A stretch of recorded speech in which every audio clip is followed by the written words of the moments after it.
Hi folks, you're with Tassless today, your pushback channel, and thank you for joining this audio radio no pictures live stream. In this essay, I'd like to talk about two things coming together: the radical propaganda of the Indian nationalist media, where they take the position that any restriction or any tightening of immigration laws anywhere across the white, and it must be the white world, anywhere across the rich white West, any tightening of immigration rules is a direct attack by Hitler on Indians that want to emigrate. So, and they stick very hard and fast to this view. So any tightening of immigration laws it's far right, reminiscent of the 1930s Germany. Hitler. I tell you what, Hitler is invoked so often on so many issues these days that if that guy ever got like royalties for use of his name, he'll be the richest guy in human history ever. He is used all the time for everything. You see it at the uni students at the pro-Israel or pro-Palestine protest. Each of them screams that the other is Hitler and starts off, yeah, you're a fascist. Yeah, oh, yeah, well, you're a Nazi. Yeah, well, you're Hitler. Yeah, well, you're double Hitler. Yeah, you're triple Hitler, and so on it goes. Now, and the Indian nationalist media is really no different than that. They're all sociology undergraduates between the years. So, for those of you who haven't been following, there was a federal election in Holland, and in Europe, and I think the population of Holland is something like 16, 17 million, give or take, places in the world. And it's quite an ancient place with long traditions. One of the first countries in the world to have a stock market, interestingly. Now, Holland, of the Dutch election, elected as the biggest political party. And bear in mind, they don't have outright winners in play. They don't have the two-party system that we have in the Westminster political space. They typically have coalitions of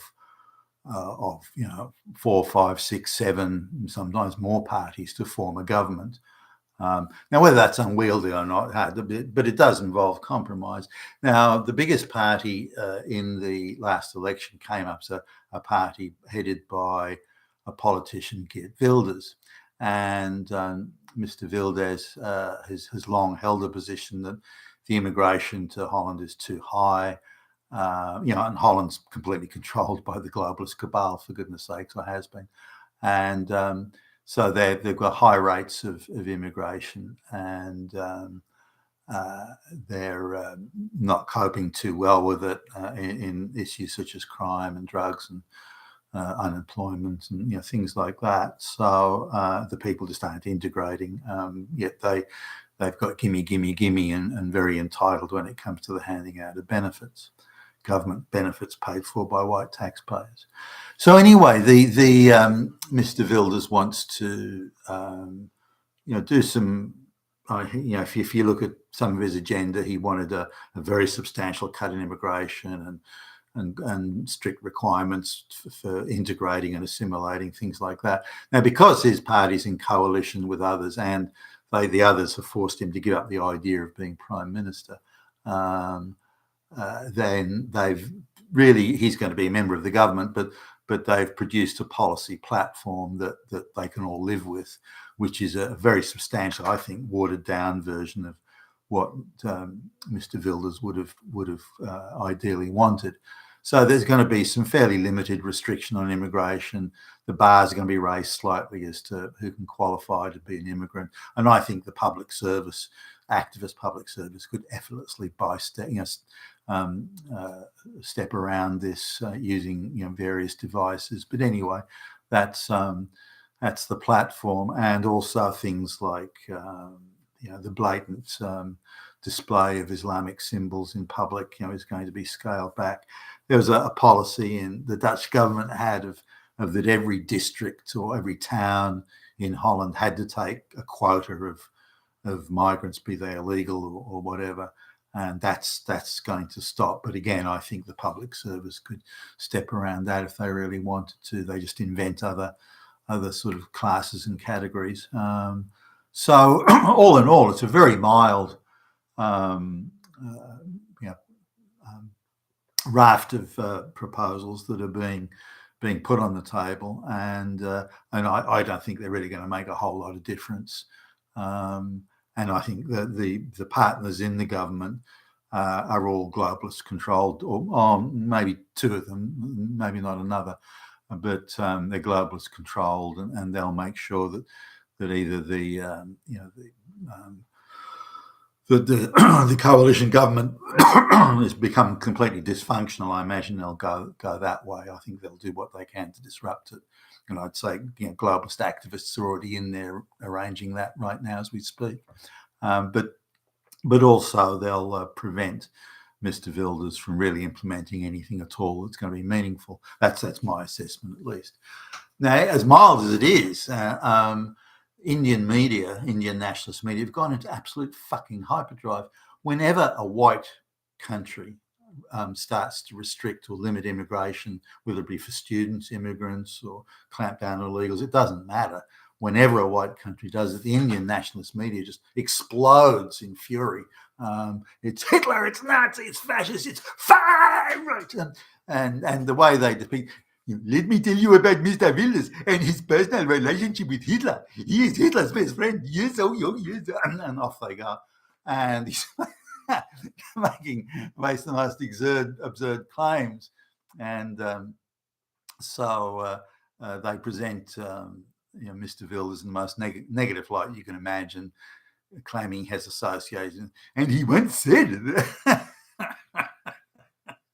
all he wants to do is represent the Dutch people and limit immigration. But hey, that makes him a fucking Nazi.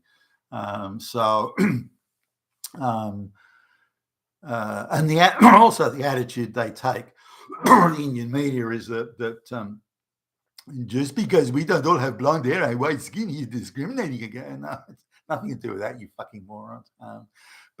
So they go into hyperdrive about this. And now my sort of feeling is that if these Mr. Wilders proposals have any effect at all, it'll be minimal.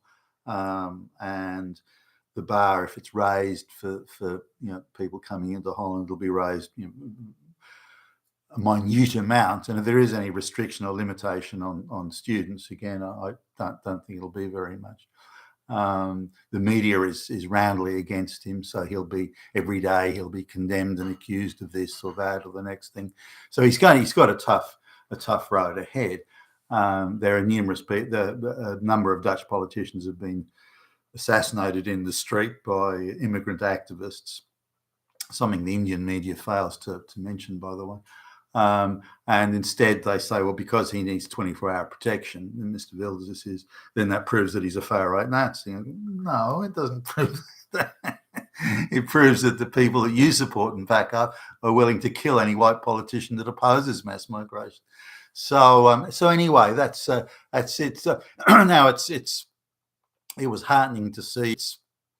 It was heartening to see Geert Wilders doing so well in the election, but because of the coalition system that they run and have always run, by the way, in the Netherlands, then it was very unlikely that he was going to be able to cobble together a coalition where A, he could become prime minister, and B, his policies could be implemented.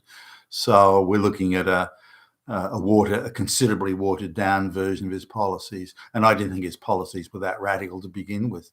He's saying we should confine immigration to skilled immigration. What's wrong with that? Why is that a Nazi thing, saying skilled immigration? I really don't understand it. But as soon as any politician in the West gets up and says we should have skilled migration, they're roundly condemned as being Hitler. I mean, that's beyond my comprehension. But it just goes to show what a propaganda shit show the whole thing is. You've been with Tacitus today, your Pushback channel, and thank you for listening.